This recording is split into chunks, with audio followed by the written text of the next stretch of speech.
I'm out of my little field garden today with the hens. They seem to be having a pretty good time. I'm trying not to do anything foolish and hurt myself, so I'm just hanging back and filming them do their thing. Definitely need to do a lot of cleanup, cut out dead canes and that. The hens definitely help. And right now what they're doing is helping me to reset this little area. I tried to flip this last year into something different, but then the drought hit and the more drought tolerant wild plants took over. So, not that all of it's bad, you know, we got a lot of milkweed in there and stuff, but I think there's a real sweet spot in letting them do a bit of this work, and then I'll just take my little bill hook like this and just sort of like dig at it a bit, and then they can have a bit of fun and so on. Can't say for sure that it's the most thorough method, but as long as I come through and plant it out to something else, ideally something that spreads, something native, more sort of in the line of like prairie plants, that should work out pretty well. And then I dump leaves and stuff, and obviously they cannot resist a pile of leaves that is undisturbed. And Thimble's perching on that random log I put there as a divider. And we're all having a pretty good time.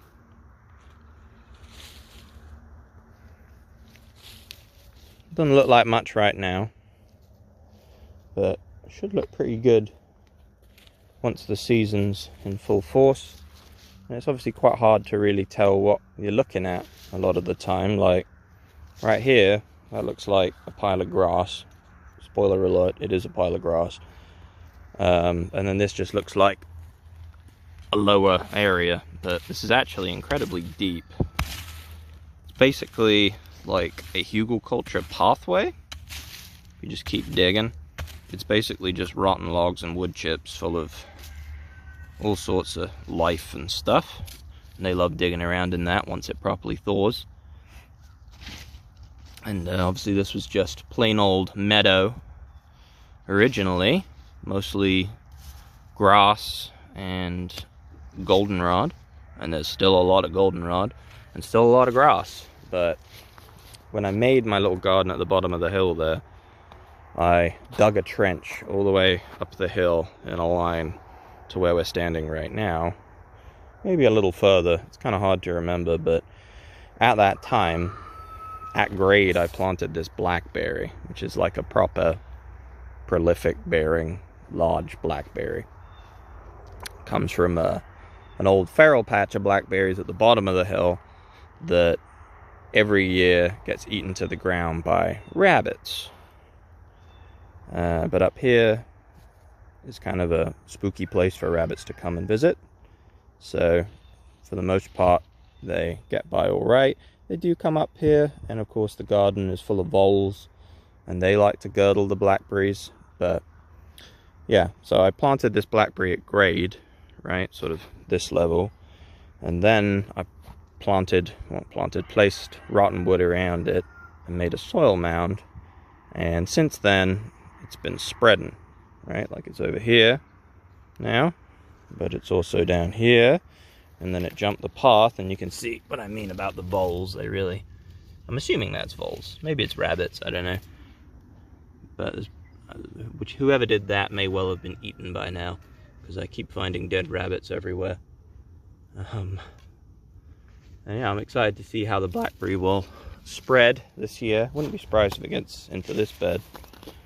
And then you got another cane trying to climb this ash. I think it's a white ash. And there's some here, and so on and so on. Right? And even last year in the drought, the blackberries did produce, and I got to freeze a bunch of berries.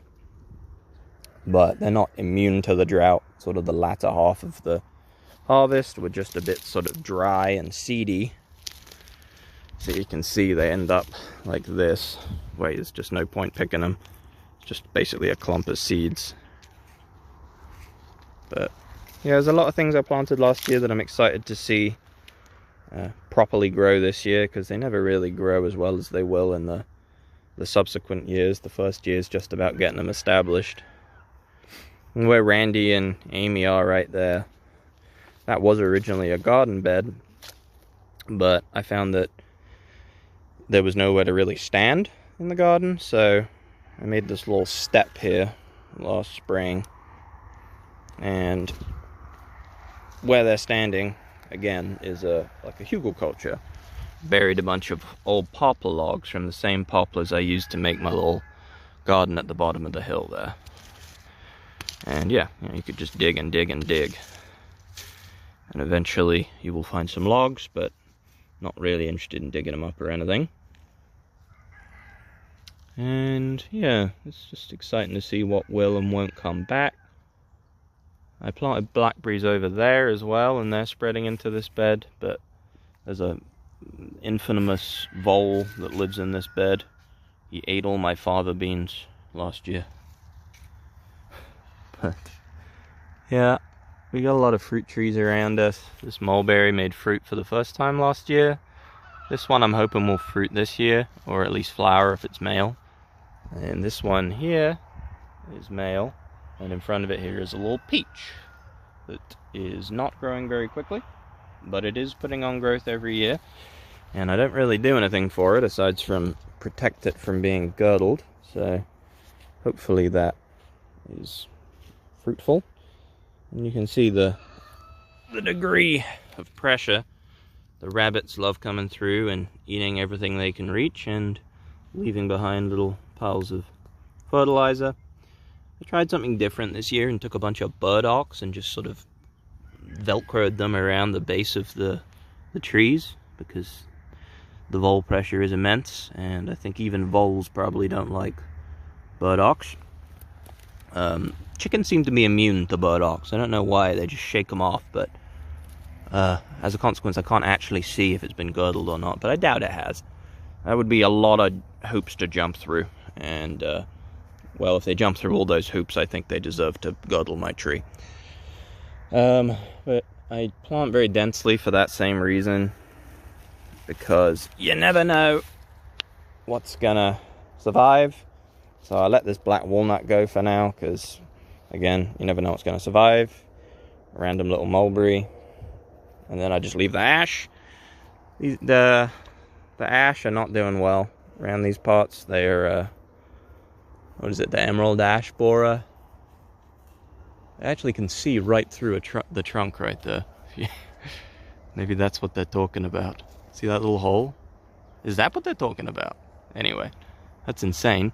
Never noticed that before, but as a consequence, it's kind of a kindness when they start to decline on top to cut them down to the ground and then let them just return from their roots as like a little shrub. And you can just keep coppicing them over and over again is the plan, because it's a great host plant. Goes a nice color in the fall, especially the white ash does. So yeah, and yeah, I put some interesting things here. I planted cup plant here, but I grew it in a tray and planted it, and well, first of all, I'm pretty sure a rabbit just kept eating it to the ground, but it didn't like being transplanted, and I knew that ahead of time. But hopefully I can at least get one patch established and then save my own seed. You see I have a lot of rocks. All this field here was a conventional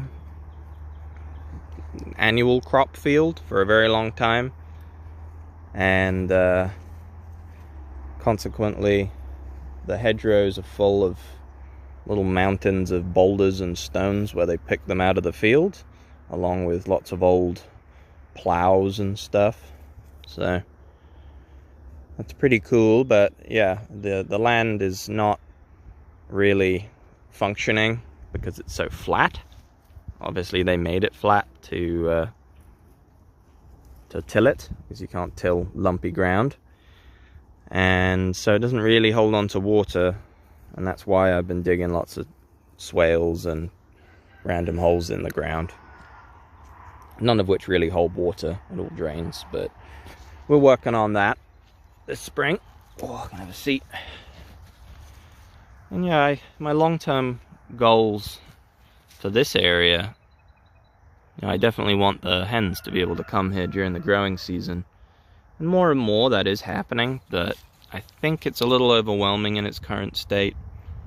So I need to be creating more distinct pathways for them to come through, and then they can glean mulberries and stuff. They've got mulberries at the bottom of the hill as well, but I just would much rather than be up here. The garden has little fences and it's full of buds, so I've got like a built-in security system, and I think they do a good job sort of managing the soil and disturbing it and helping to facilitate succession, as it were.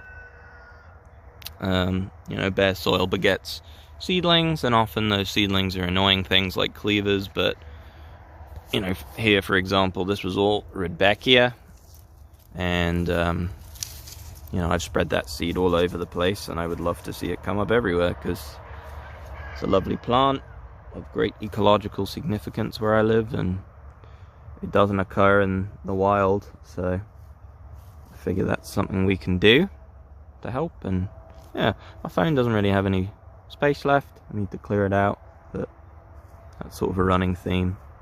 Pretty rubbish about that. So, and my finger's in front of the camera. Yeah, that's good. And yeah, it's a little Paige. Right, Paige? Oh, Paige! She heard her name. That's Paige. Yep. We're chilling. Any minute now, guys. I've seen daffodils coming up. That's how you know it's about to kick off.